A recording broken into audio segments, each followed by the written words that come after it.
روجه یو راز دی ظاهره کې موږ وایو د سړي روجه ده نور موږ ته څه پته دی چې داسې سکري دي یا نه دي سکري څه خوړلي نه دي خوړلي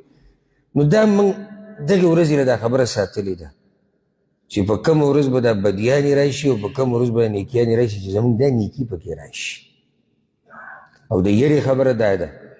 هره بدي چې ته دا کې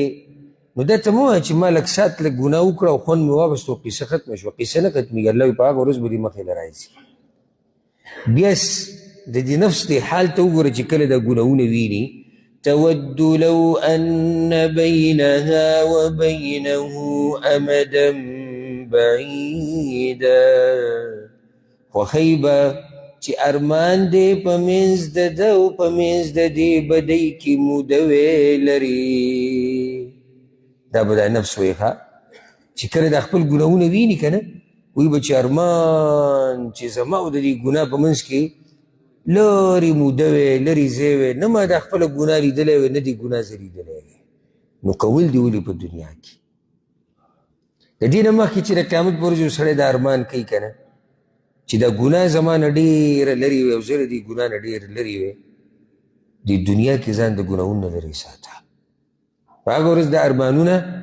او دا چغې چاله فایده نه ورکوي ويحذركم الله نفسه او یری تاسو الله د خپل ځان والله رؤوف بالعباد او الله شفقت کوونکی دی په بندګانو څه شفقت دی دلته دې ځای کې الله شفقتونه خو ډېر دي بارک الله فیک الله موږ یری د ځان نه دا د الله مهرباني ده په موږ باندې ولې الله موږ یری چې موږ ګناه ونه کړو او چې ګناه ونه کړو نو د جهنم نه به بچ شو جنت ته به لاړ شو نو دا د الله مهرباني نه ده په موږ باندې